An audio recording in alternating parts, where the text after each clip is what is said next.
Hey Kotaku, so we are here at PAX looking at the game Below by Cappy, and I'm here with Nathan Vella and Jim Guthrie, who are working on this game. So Nathan, tell us a little bit about Below. So Below is inspired by roguelikes, and it's a game about exploration, survival, and discovery. So you just arrived at an island. You're a lone, small wanderer, and you've basically walked into the depths, and this is kind of where Below begins. Okay. You have a sword and a shield. You can use your left trigger to hold your shield up. You can use the right trigger to swing your sword. You can hold your shield up and use your sword at the same time to kind of poke. So you're a really tiny, weak character who's always one hit away from dying, but you're also extremely nimble and can totally hold your own in combat. You can use the A button to pick up items that are on the ground. You can use the B button to call up your inventory, and you can also dash and run as well. So you're basically a very nimble character, but you're also extremely weak. In our game, every time you take damage, you start bleeding. So even the smallest enemy just pricking you will actually kill you over time if you don't deal with it. And you can deal with it by potions, or you can deal with it by finding fire, putting your sword into the fire and actually cauterizing the wound. There's a whole bunch of flora and fauna in the game as well, so sometimes the flora can actually help you with healing. You also need to eat. Basically, you need to survive. And the way that you survive is by learning how to deal with enemies, but also by being very attentive and exploring the world with purpose.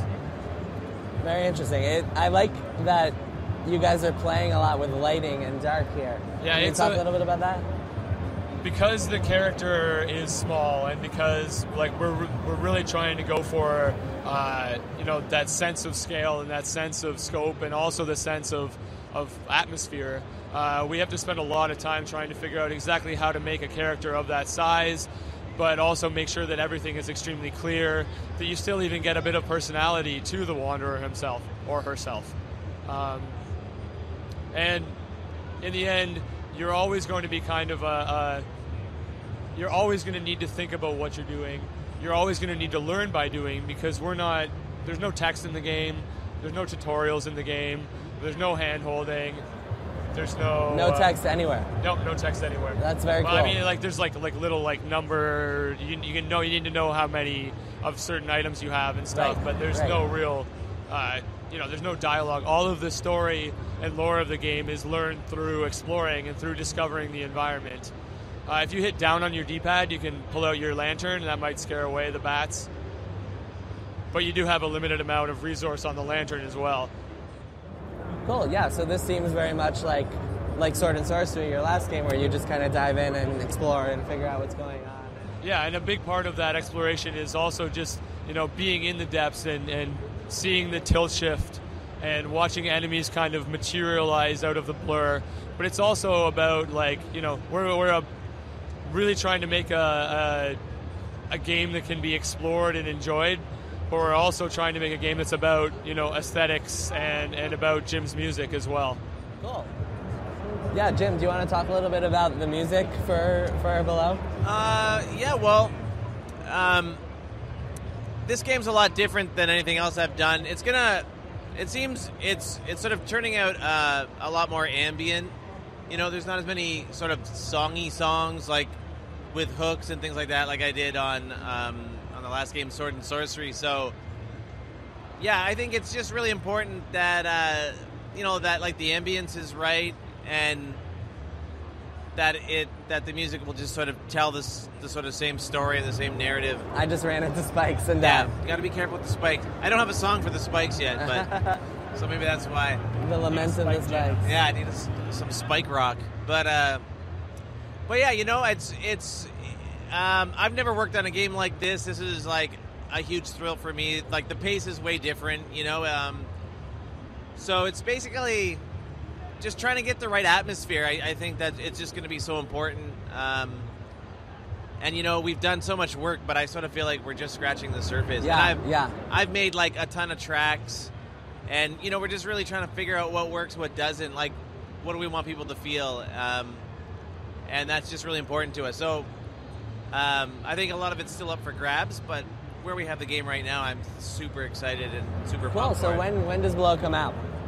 We don't have any real info on the release. It's coming to Steam and Xbox One. Okay. And Right, I'm sure our readers remember this from the Xbox One conference last year. That So was one of the coolest it moments. was a thrilling experience for us to have Phil walk out on stage in a Cappy shirt and talk about roguelikes. And the interesting thing is that Phil is actually like a roguelike fan, and he nerded out with me at E3 about roguelikes. That's awesome. Yeah. But Wow. it also is great for us that now that we're working on the game with ID at Xbox, it gives us an opportunity to bring it to Steam players as well, which is for us is super exciting.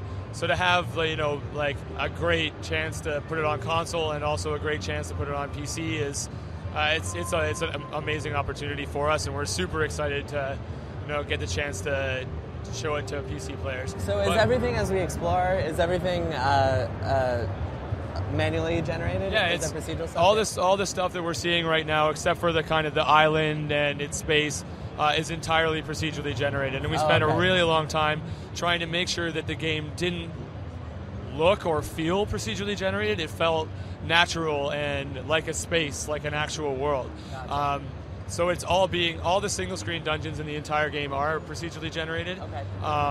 But there are other areas that you'll find that are the kind of like signpost areas, that are the set pieces, that are where you will discover the lore and the story and maybe the purpose of why you're even in the dungeon. I like that, and readers might not notice this, or maybe you'll think something's wrong with the camera, but the focus is actually going out. Yeah, and it's actually doing real tilt shift. Tilt shift is basically a focal effect where a thin slice is in focus, and everything out of that thin slice falls out of focus very quickly. What that does is it lets us both ensure that the player is really focused on the wanderer, but it also creates the mystery and the miniaturization effect that we want. And so anything in that thin slice is going to be in focus, even if it's a really tall thing that reaches up into the sky. But as you walk away from it, it'll fall more and more out of focus. And that's a big part of the aesthetic of the game. It falls in line with like playing a small character, having the camera really zoomed out, having the single screen dungeons. It's all kind of like fitting into that work that we've done to make sure that the aesthetics also fit the gameplay as well. Cool, awesome. Well, thanks so much, guys. So this is Below, coming to Xbox One and Steam eventually. Yeah, it's not years and years away for sure. Okay. And now that it's out in the open, we'll be talking a ton more about it. The website is whatliesbelow.com, or you can check it out at capybaragames.com as well. Very cool. And we'll have a ton more information and more videos and screenshots and all the things that look pretty. Cool. Real soon. This really looks like no other game out there. Even on the show floor here, it's like Below is very interesting. And you're poetically going to end by dying. And on the dying note. All right, great. Thanks, guys. Thanks a lot, Jason.